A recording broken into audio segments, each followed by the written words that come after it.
Hai teman-teman yang berbahagia, berjumpa kembali dengan saya Dr. Andri, spesialis kedokteran jiwa dari Omni Hospital Alam Sutera Tangerang.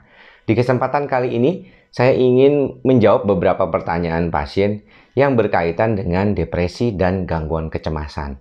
Nah, menariknya memang banyak di antara pasien-pasien yang suka bertanya nih, kalau misalnya gejala saya kok kayak orang depresi. Bahkan saya bilang ke dokter yang satunya lagi, dok, katanya saya ini sebenarnya depresi. Kok dokter bilangnya saya ini gangguan kecemasan menyeluruh? Saya berikan jawabannya nanti ya. Sebelumnya saya ingin berterima kasih kepada para subscriber saya. Dan untuk para subscriber baru, silakan kalau misalnya mau diaktifkan loncengnya. Baik sekali tentunya, karena tiap hari kita akan posting video-video terbaru terkait dengan kesehatan jiwa. Dan belum yang subscribe, silahkan subscribe. Karena banyak juga ternyata 60% dari para subscriber saya, para penonton saya sebenarnya bukan subscriber, adalah orang-orang yang baru pertama kali menonton video YouTube channel ini gitu. Jadi boleh ya diaktifkan juga loncengnya kalau memang mau menerima notifikasi video-video terbaru. Kembali ke tadi bahwa mengapa banyak gejala-gejala depresi yang dialami juga oleh pasien-pasien yang mengalami gangguan kecemasan, terutama khususnya gangguan kecemasan menyeluruh.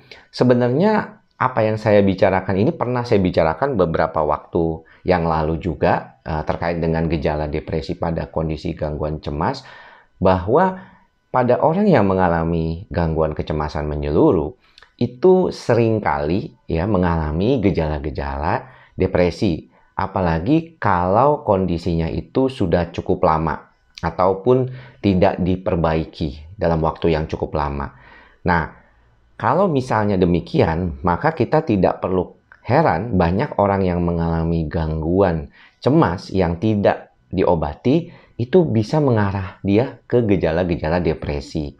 Dan kondisi seperti ini tentunya tidak baik untuk perkembangan lebih lanjut, karena kalau dia sudah makin depresi biasanya sudah nggak mau kemana-mana nih.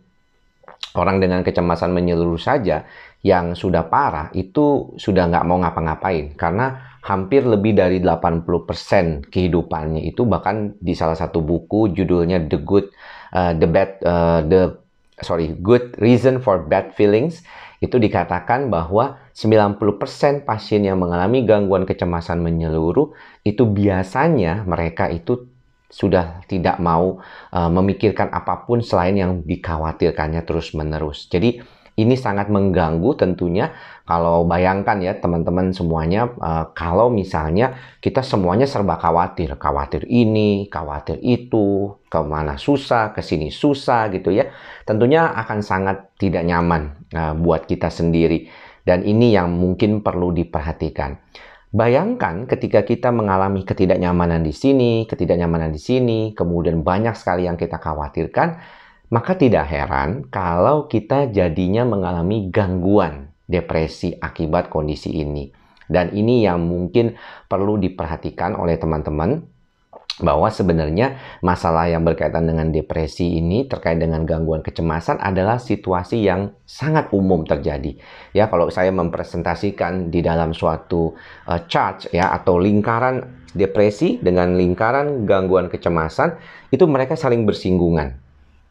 Dan gejala yang sering kali dikaitkan dengan hal tersebut adalah gejala fisik yang kita bilang psikosomatik. Apa aja? Gangguan tidur, gangguan nyeri, termasuk gastrointestinal atau gangguan MAH atau lambung. Jadi kalau misalnya di sini teman-teman ada yang merasa, kok ketika saya mengalami gejala kecemasan yang lama ini, saya merasakan adanya perasaan depresi. Saya merasakan seperti putus asa, hilang semangat, tidak ada gairah, merasakan sepertinya kayak ada sesuatu yang nggak nyaman gitu ya di dalam pikiran dan perhatian saya gitu. Sehingga sepertinya saya nggak mau ngapa-ngapain gitu, saya males ngapa-ngapain gitu ya. Nah, itulah sebenarnya yang menyebabkan terjadinya kondisi yang dikaitkan dengan gangguan cemas, depresi campuran. Jadi dulu tuh ada istilah Mixed Anxiety Depression ya di DSM-4. Tapi di DSM-5 itu tidak demikian. Lebih ke sebutannya Major Depressive Disorder with predominance anxiety. Jadi fokusnya lebih ke depresi. Ya memang kalau kita bicara tentang global, gangguan depresi itu lebih ditekankan. Ya, kalau saya pergi ke berbagai kongres tahun 2019, waktu saya masih pergi-pergi ya, tahun ini kan sama sekali nggak pergi, hanya ikut virtual meeting saja, itu kita seringkali lebih banyak membahas depresi. Membahas psikosomatik pasti dianggap latar belakangnya depresi. Membahas kondisi terkait dengan kehidupan orang lain juga depresi. Memang tahun 2020 ini kalau misalnya saja tidak jadi COVID, itu sebenarnya pusat perhatian kita tuh adalah pada kasus 2, yaitu gangguan jantung dan pembuluh darah dan depresi sebagai beban global nomor 1 dan nomor 2 di dunia ini.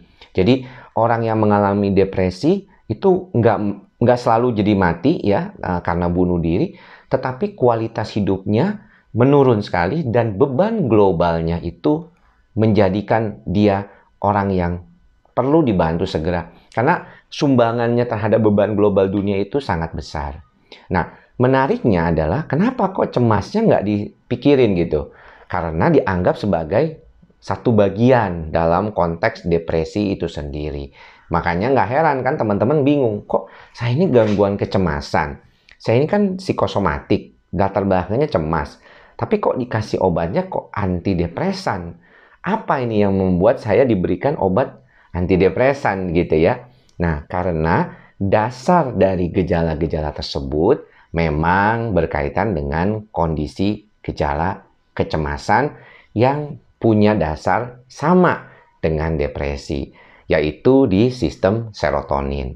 Nah, bedanya apa? Bedanya adalah gini, ketika kita menggunakan antidepresan untuk pasien depresi, kita berharap pasien depresi itu akan meningkat serotoninnya, ya, serotonin di otaknya akan meningkat, yang membuat dia menjadi lebih baik perasaannya, menjadi lebih happy, lebih nyaman, lebih merasakan adanya situasi yang membuat dia lebih tenang gitu ya.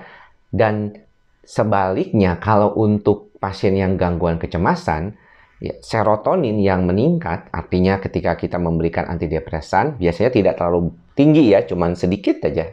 Nah, kita biasanya itu akan membantu si pasien itu untuk menenangkan amigdalanya. Jadi amigdalanya setelah tenang, karena serotoninnya membantu support amigdala itu menjadi lebih baik, maka si pasien akan menjadi lebih tenang ya. Jadi basicnya tuh sama, cuman bedanya serotonin di otak ini meningkat akan menyebabkan peningkatan di dalam konteks serotoninnya sendiri.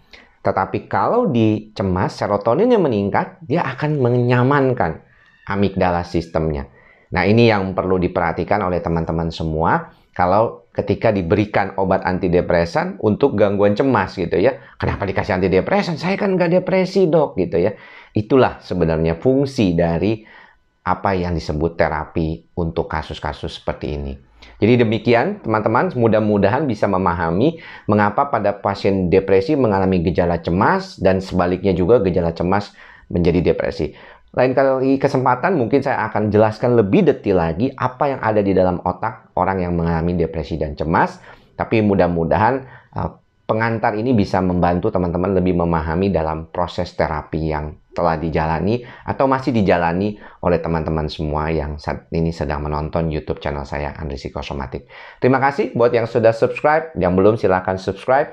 Beberapa kali video ini saya meminta teman-teman untuk subscribe karena kebetulan saya lihat, ternyata subscriber saya sudah hampir 100.000 ya. Mudah-mudahan tahun ini bisa tercapai 100.000-nya.